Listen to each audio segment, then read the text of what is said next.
আমি ডাক্তার জামাল উদ্দিন আহমেদ, আশা homeo care থেকে আপনাদের স্বাগত জানাই। আজকের পর্বে আমরা মাংস বা ভারী প্রোটিন খাওয়ার পর পেট ফেঁপে থাকে এর প্যাথোলজিক্যাল সমাধান লুকিয়ে আছে সাধারণ কাঁচা পেঁপে। কাঁচা পেঁপেতে রয়েছে প্যাপেইন নামক একটি শক্তিশালী প্রোটিওলাইটিক এনজাইম। অ্যানাটমিক্যালি যখন প্রোটিন আমাদের পাকস্থলীতে পৌঁছায় তখন তা ভাঙতে প্রচুর অ্যাসিড ও পেপসিন লাগে, কিন্তু কাঁচা পেঁপের প্যাপেইন এনজাইম প্রোটিনের জটিল চেনগুলোকে খুব সহজেই ভেঙে অ্যামিনো অ্যাসিডে পরিণত করে। এর ফলে আমাদের পরিপাকতন্ত্রের মিউকোসা স্তরের উপর অতিরিক্ত চাপ পড়ে। যাদের হজম শক্তি দুর্বল বা গ্যাস্ট্রিকের সমস্যা আছে তারা প্রতিদিনের সালাতে কয়েক টুকরা কাঁচা পেঁপে রাখতে পারেন। এটি শুধু হজমই বাড়ায় না, অন্ত্রের ভেতরের প্রদাহ বা ইনফ্লামেশন কমাতেও জাদুর মতো কাজ করে।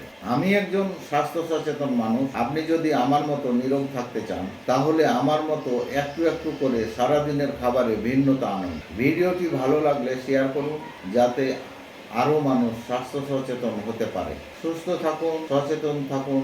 আজই আমাদের সাথে যোগাযোগ করুন, কমেন্টে লিখুন আপনার সমস্যার কথা।